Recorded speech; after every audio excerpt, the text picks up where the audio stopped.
সবসময় উঁচা হয়ে থাকে কে? আরে বেটা, যে হাত দিয়ে বেশি কাজ করা হয় ওই হাতের রক্তটা না খেয়া ওই ঘাড় উঁচা হয়ে যায়। কিন্তু বাউ, আমরা বেশিরভাগ কাম করি ডাইন হাত দিয়া। ডাইন কাত উঁচা হওয়ার কথা, আপনি বাম কাত উঁচা হয়েছে কে? বাম হাতে কি কাম করছে? আরে বেটা, আসল কাম তো কিছু বাম হাত দিয়ে। তাইলে তো মনে হয় আমার বাম কাত উঁচা হয়ে যাবে। আজকে থেকে বাদ দিতে হইবে।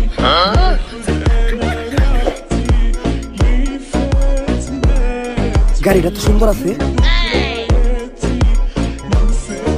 জুতা ধরা দে। গাড়িটার লগে আমার কয়েকটা ছবি তুলে দে। ফেসবুক আইডির প্রোফাইলটা চেঞ্জ করতে হইবে।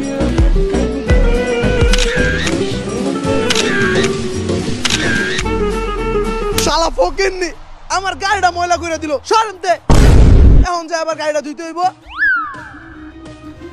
এই গাড়িটার দাম কত রে? ভাও, 4 লাখ টাকা তো হইবই। এই গাড়িটাই আমার লাগবে। এই গাড়ি ছাড়া আমি এই জায়গার থেকে এক পাও লড়বো না। যা, এই গাড়িটা কিনা লইয়া। ভাও, আমগো দুইজনের এখন চাটলেও তো 40 টাকার বেশি বাইরেইব না। তাইলে এখন কি করবে? আইটাই যাবো। আজকে লড়তাছি, আর কখনো কিন্তু লড়বো না। ছবি দিন চারটা তুলছস না, ছবিটি দেখা।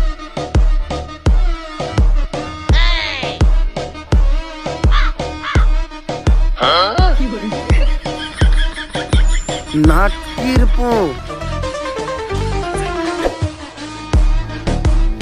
তুই বর্ডারের আশেপাশে লক্ষ্য রাখ। রাজু দা পরোটা নিয়ে এত দেরি করতেছে কেন? দাদা অর্ডার নিয়ে এসেছি দাদা। এত দেরি লাগলো কেন?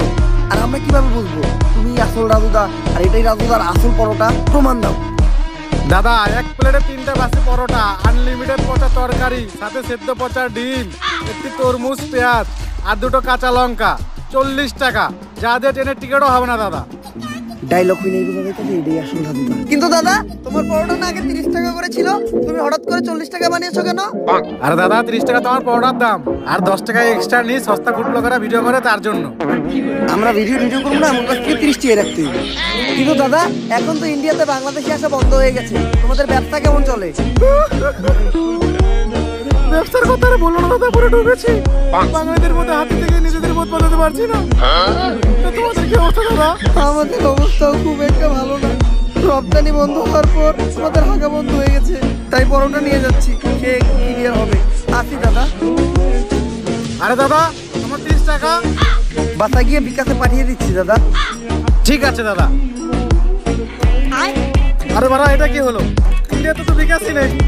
চাকরির ছেলেরা আমাকে বোকা বানিয়ে চলে গেল। তাহলে ব্যবসাই করবো না।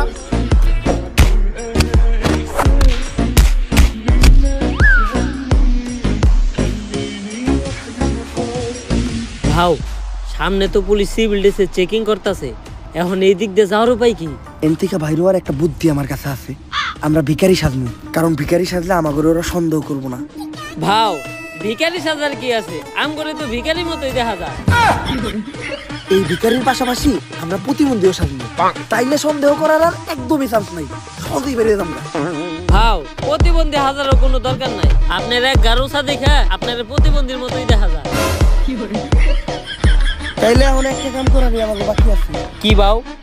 আম্মা দে বাবা, আম্মা দে বাবা, আম্মা দে বাবা। এই কারা কে তোরা? আর কই যাস? খালি পায়ে আইটা পায়ে পড়ে গেছে ফুসকা। নাম আমার পুষ্পা। বুঝছি ভিখারি তোরা। এই ভিখারি গুলো ছেড়ে দে। তোরা ওই পিছের রাস্তাটা দিয়ে ঘুরে যা। এই সোজা রাস্তা রাইখা পুষ্পা পিছনের রাস্তা দিয়ে ঘুরে যাবে না, কারণ পুষ্পা ঝুঁকে গান।